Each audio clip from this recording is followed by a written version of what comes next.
Mahalakshmi latest പ്രൊമോയിലേക്ക് സ്വാഗതം. അങ്ങനെ ഉണ്ണിയാണെങ്കിൽ ഉണ്ണിയുടെ ബാഗൊക്കെ എടുത്ത് പോലീസിൻ്റെ കയ്യിൽ കൊടുക്കുന്നുണ്ട്. അപ്പോൾ പോലീസാണെങ്കിൽ ചോദിക്കുന്നുണ്ട്, എന്താണ് ഇതിൻ്റെ അകത്ത്? അപ്പം ഞങ്ങൾ പറയണോ അതോ നീ പറയുന്നതെന്നൊക്കെ പോലീസ് ചോദിക്കുമ്പോൾ ഉണ്ണി പറയുന്നുണ്ട്, ഇതിൻ്റെ അകത്ത് പണമാണ്. അപ്പോൾ എവിടുന്ന് എനിക്ക് പണം എന്നൊക്കെ ഞങ്ങൾക്ക് നല്ലപോലെ അറിയാം. ഇനിയിപ്പോൾ നിനക്ക് കൂടുതലായിട്ട് ഉത്തരങ്ങളൊന്നും തരേണ്ട ആവശ്യം ഞങ്ങൾക്കില്ല എന്നൊക്കെ പറഞ്ഞ് പോലീസ് ഉണ്ണിയെ കൂട്ടിക്കൊണ്ട് പോവുകയാണ് ചെയ്യുന്നത്.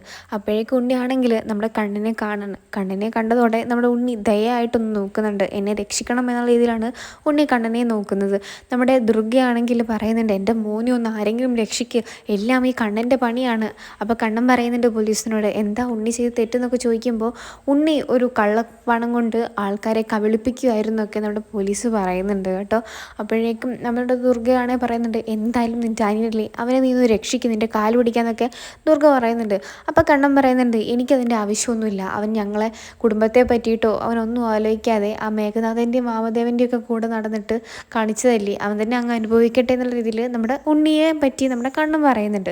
എന്നതിന് ശേഷമാണെങ്കിൽ നമ്മുടെ ഉണ്ണി ജീപ്പിൽ കയറുമ്പോൾ പോലും ഏട്ടനെ ഇങ്ങനെ നോക്കി നിൽക്കുന്ന ഒരു രംഗം തന്നെയാണ് കാണിച്ചിരിക്കുന്നത്. അപ്പോൾ നമ്മുടെ ദുർഗ പൊട്ടിത്തെറിക്കുന്നുണ്ട് കണ്ണനോടായിട്ട്, നീയാണ് എല്ലാത്തിനും കാരണമെന്ന് എനിക്ക് നല്ലപോലെ അറിയാമെന്നൊക്കെ പറയുമ്പോൾ നമ്മുടെ ദുർഗയെ നോക്കിയിട്ട് കണ്ണൻ പറയുന്നുണ്ട്, എന്നാൽ പിന്നെ നിങ്ങൾ അത് തന്നെ വിശ്വസിച്ചോളൂ, എനിക്കതിൽ വേറെ മാറ്റമൊന്നും വരുത്താനില്ല എന്നൊക്കെ പറഞ്ഞ് കണ്ണന് അങ്ങ് മഹാലക്ഷ്മിയും കൂട്ടിയിട്ട് റൂമിലോട്ട് പോവുകയാണ് ചെയ്യുന്നത്.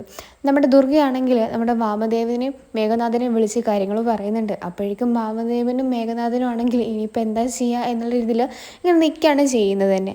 മേഘനാഥനോട് പറയുന്നുണ്ട്, എന്തെങ്കിലും ഒന്ന് ചെയ്തേ പറ്റൂ, അല്ലെങ്കിൽ അവൻ രണ്ടടിയൊക്കെ കൊടുക്കുമ്പോഴേക്കും നമ്മളും അതിന് കൂട്ടുനിന്ന് എന്നുള്ള കാര്യം അവൻ ഉറപ്പായിട്ടും പറയും. മേഘനാഥനോട് നമ്മുടെ വാമദേവൻ പറയുന്നുണ്ട്. എന്തെങ്കിലുമൊക്കെ ചെയ്യാനാണ് മേഘനാഥനും വാമദേവനും ഒരുങ്ങി നിൽക്കുന്നത് തന്നെ.